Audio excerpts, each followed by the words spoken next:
Jude. Okay.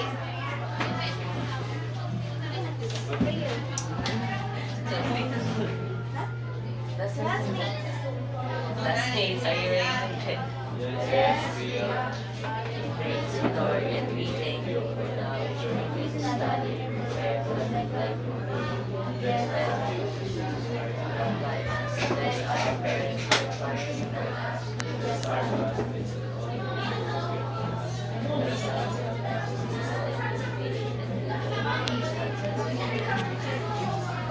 pray. Okay, so before you take your seat, tingnan mo na kung may mga dumi sa ilalim ng upuan. Okay, so wala akong makikita kung ano dumi nasa ilalim ng upuan. Okay, so ready na makinig? Opo. Okay,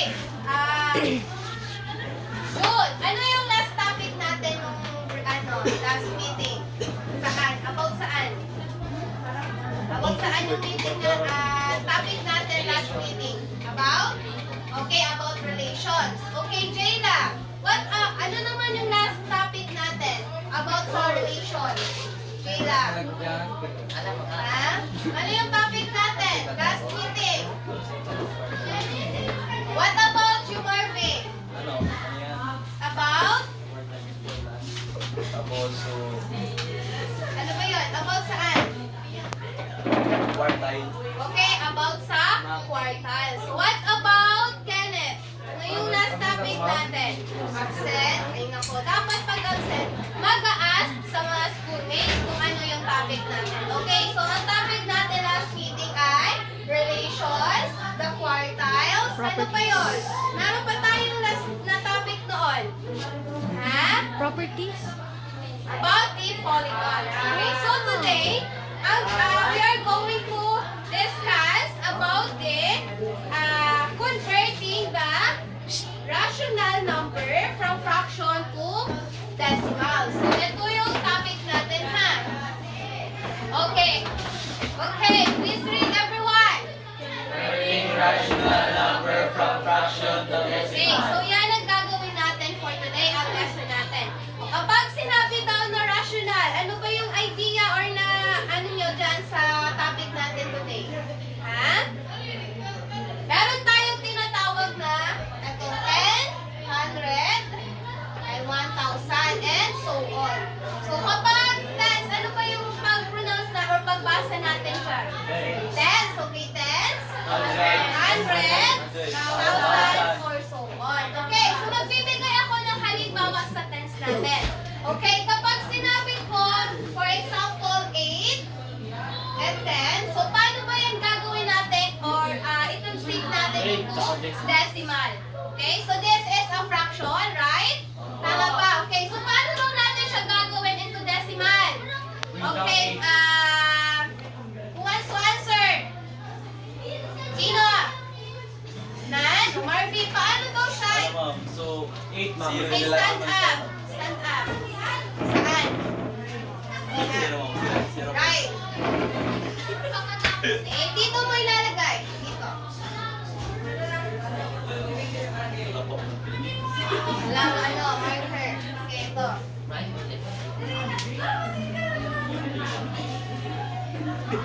Walang marker. Okay, so ganyan na. Okay, very good. So ganyan, kung paano natin itong fraction gagawin decimal. Okay? So ito, ilalagay muna natin yung 8 dito. Tapos, since ang 0 niya ay isa ba nakikita yung 0? Okay, so mag-move from right to left tayo. Okay? So mag-move tayo ng isa. That is, magiging, itong 8 over 10 magiging 0.8. Okay, so another example, kapag naman sinabi ko 10 over 10, o ilan yon? 10 over 10, ilan yon? Into decimal. Paano kaya yon? Magiging, okay, stand up, Jude. Kapag 10 over 10, ano natin siya into decimal? Magiging? Okay, very good. Magiging 0.10. O kapag naman sinabi ko 10 over 100, o ilan na yon? Kapag sinabi ko 10 over 100, ilan pa? Magiging? Ano, ma'am? Pag move tayo, ilan ba yung 0?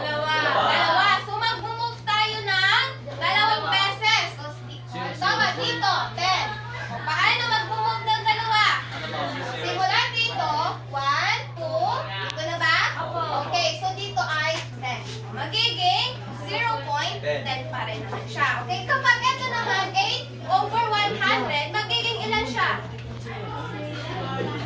Alexa, ano yun? Kapag 8 over 100 to, ilan? Kapag ganito, ano natin siya dyan? Magiging ilan? 0.08. Okay, 0.08. Bakit? Kasi, dalawa. Okay, very good. So, next, dito naman tayo sa, okay na, naintindihan na kung ano yung converting rational number from fraction to decimal.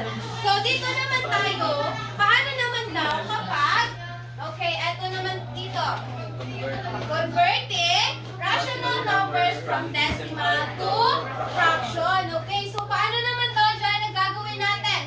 Halimbawa, lagay natin 0.50. Okay, 0.50. Paano? 50. Ano ba? Magiging 50 na lang. Magiging? 50. Okay, magiging 50 kasi eto 0.50, multiply natin siya by 100. Okay, by 100. So, magiging 50 siya. Over, ano yung lagay natin? Over 100. Okay, so 100. O, i-divide natin siya saan? What number? 15. 15? Saan? Pwede by itself. Dito sa 50. Okay, divided by 50. Magiging, 50 divided by 50, ilan? 2. 1. Okay. What about 100 divided by 50? 2. Okay, so that is 1/2. Ang 0.50 daw, kapag fraction niya ay magiging 1/2. Okay, naintindihan? Are you sure? Sure? Another example. Ilang percent? Na-sure yan? 100. Okay. So next, who can give me an example again dito sa fraction natin? Sino? Sino naman? Okay, Randy, paano? So ano ba naman? For example. Ano? Ini ma'am, i-dite. Tsaka sa zero ma'am, i-hang. Okay. Kung 100 yun ma'am, tsaka 0.08. Very good. So, tama naman si Randy. Very good, Randy. Okay, I want example. Plus 5. Then, another, Jayla. Mapatapos na ako sa mga susunod yan. Jayla. Ricky. Ano, Ricky? Send mo mga ano ma'am. Magay ba mga example? What about dito? Oh, halimbawa, pag sinabi ko 0.80 into fraction, ilan? O, pwede kayo mag-scratch, magsulat sa notebook nyo. What? So, teka. Boy, mag-give valid na 100. 0.80 dito sa rational. Dito sa decimal to fraction. O, sino yung magbibigay na example? O, yun lang? Ilan? 12, ilan? 0.80, o, i-divide nyo by 40. Divide by 40, magiging 2, 20. 2 ano? 2 over ilan? Magiging 2 over 4 ba? 40? 4? 2 over 4 ba? 8.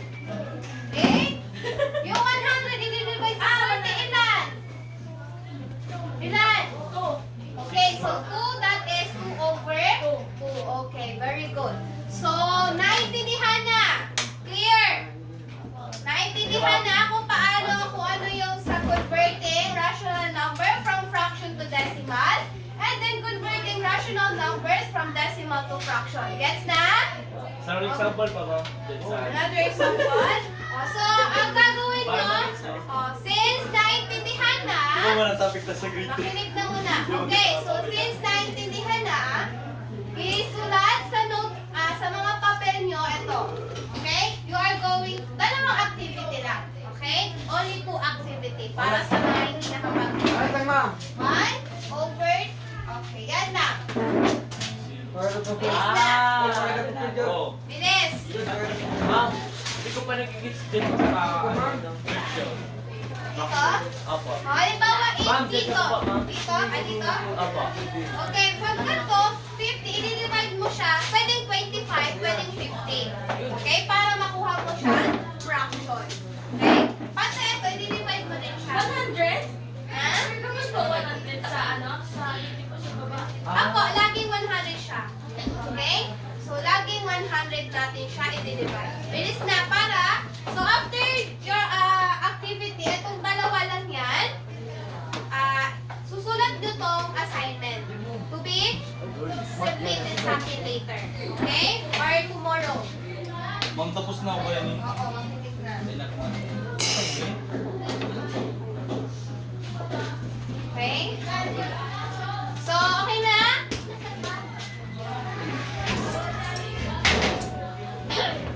Bilis na run, Ma'am, please. pasok na. Nawala, so good. Hindi na mag-calculator, madali lang yan.